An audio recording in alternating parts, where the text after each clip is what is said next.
The first thing you put in your body every morning is either healing you or slowly breaking you down. Most people get this completely wrong, not because they're lazy, not because they don't care about their health, but because nobody told them what actually happens inside their body during those first 60 minutes after waking up. Your morning drink sets the biological tone for the entire day. Cortisol levels, hydration status, gut lining integrity, mitochondrial function, all of it responds to what you consume in that first window. And the default choice for most Americans is a cup of coffee on an empty stomach before they've had a single ounce of water. That habit is working against you, and by the end of this video, you're going to understand exactly why and what to replace it with. Here's what's actually happening when your alarm goes off. Your body has been fasting for 7 to 9 hours. Your cortisol is naturally peaking. This is called the cortisol awakening response, and it happens every morning, whether you want it to or not. Your cells are mildly dehydrated. Your gut lining is at its most permeable, and your liver has been quietly running detox processes all night and is now waiting for raw materials to finish the job. Into that environment, most people pour 16 ounces of coffee, which is a diuretic, which spikes cortisol further, which irritates an empty stomach, which triggers a stress response before the day has even started. The coffee itself isn't the villain. The timing and sequence is. That distinction matters. So what should you actually drink first thing in the morning? We're going to go through a 4-part morning drink protocol that takes about 10 minutes and costs less than $2 a day. Each component has a specific job. Together, they do something that no single supplement or superfood powder can do. They restore the biological conditions your body needs to run well. Step 1 is plain water with sodium. Not juice, not a smoothie, not coffee. Water, and specifically, water with a small amount of sodium added to it. Here's the science. After 8 hours without fluids, your blood plasma volume drops. Your cells are operating in a mildly contracted state. Plain water alone rehydrates the blood plasma, but it doesn't efficiently rehydrate the cells, because water needs electrolytes, specifically sodium, to cross the cell membrane via aquaporin channels. Without sodium, you can drink a full liter of water and still feel foggy and low energy because the water isn't getting into the cells where it needs to go. The fix is simple. Add a pinch of high-quality salt to your morning water. Not table salt. Use sea salt, Himalayan pink salt, or a low-sodium electrolyte mix with no added sugar. You're not trying to hit a high sodium number. A small pinch, about 1/8 of a teaspoon, is enough to activate cellular hydration. 16 to 24 ounces. Room temperature or slightly warm, before anything else. That's step 1.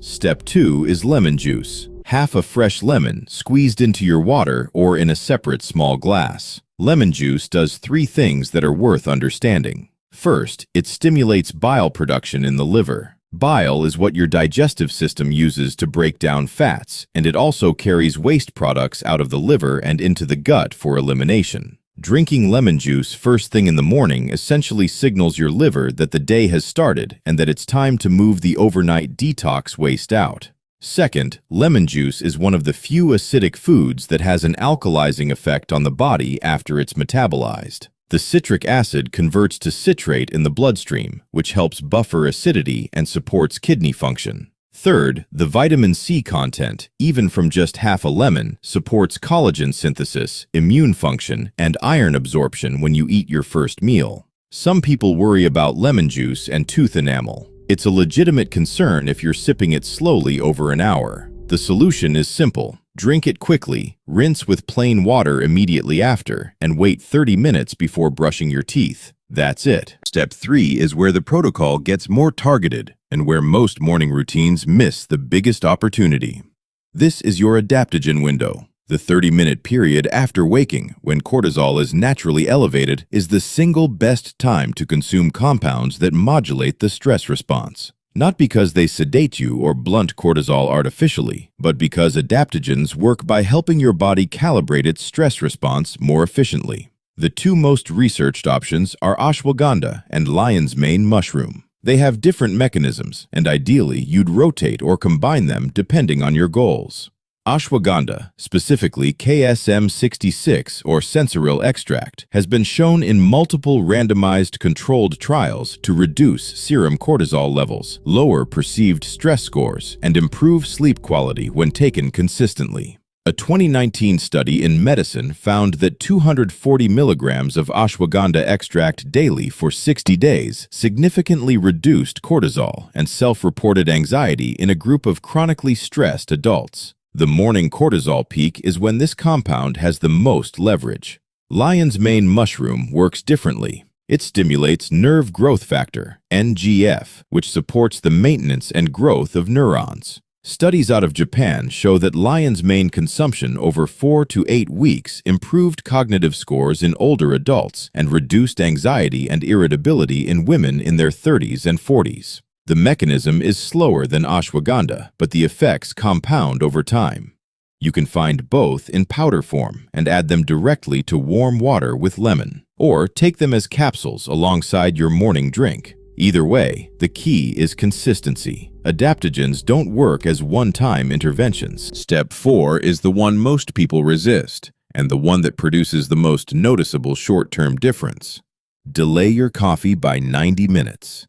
This is not about cutting caffeine, it's about timing. Here's why it matters. Adenosine is the compound in your brain that builds up sleep pressure. The more adenosine, the more tired you feel. When you sleep, adenosine clears. When you wake up, it starts accumulating again. But there's a delay. For roughly the first 60 to 90 minutes after waking, adenosine levels are still relatively low, and your cortisol awakening response is doing the job of keeping you alert naturally. When you drink coffee immediately after waking, you're blocking adenosine receptors at a time when adenosine isn't actually the problem. You're not getting more energy, you're borrowing against later in the day. The adenosine debt accumulates, and by early afternoon, it crashes into you all at once. That's where the 2 p.m. energy slump comes from. It's not a sugar crash, it's the adenosine you deferred hitting all at once. If you wait 90 minutes before your first coffee, you let the cortisol peak do its natural work, allow adenosine to build to a level where caffeine is actually useful, and get a cleaner, more sustained energy curve with a less severe afternoon drop.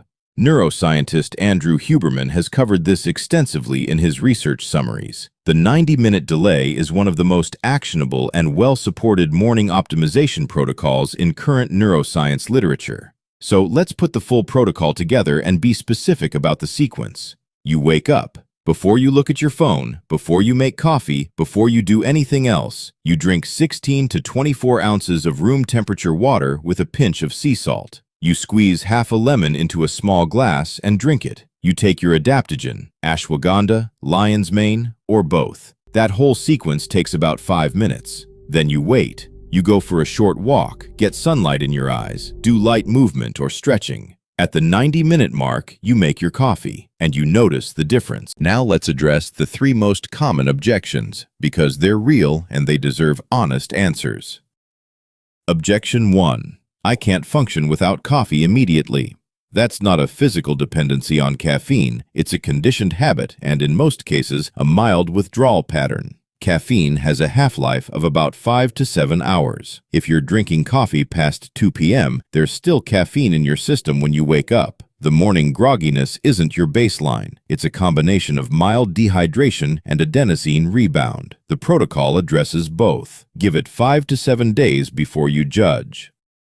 Objection 2. I don't have time for all of this. The full protocol takes 8 to 10 minutes. You're not adding a workout. You're replacing one habit, grabbing coffee, with a slightly longer sequence of simpler habits. The lemon water and salt water can be prepared the night before. The adaptogens take 30 seconds. The actual time barrier is smaller than it feels.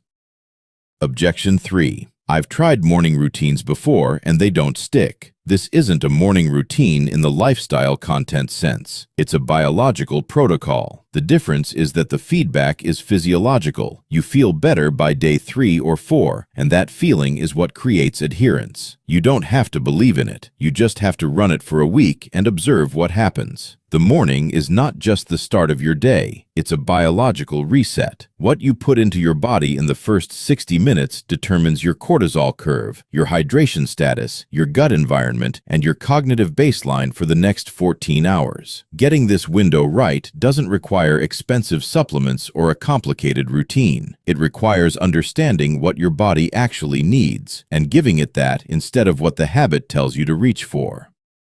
Here is your action plan. Start tomorrow morning. 1. Place a glass of water and a small container of sea salt on your nightstand before you go to bed tonight. The friction of preparation is the only thing stopping most people. 2. Buy a bag of lemons this week. Half a lemon in the morning costs about 20 cents. 3. Pick one adaptogen, Ashwagandha glycinate or lion's mane powder, and order it today. Start with the recommended dose on the label. Give it 30 days. 4. Set a 90-minute coffee delay for the next 7 days. Not forever, just 7 days. Track how you feel by day 5. If this protocol gave you something you can actually use, not just information, but a real change you can make tomorrow, hit the like button and subscribe. We cover the health topics that don't fit in a 10-minute doctor's appointment. Every video is built around the research, not the trend. Don't forget to click the like button, subscribe to our channel, and visit healthhustleacademy.com for tools to heal inside out. Also check our new product. All the links are below in the description.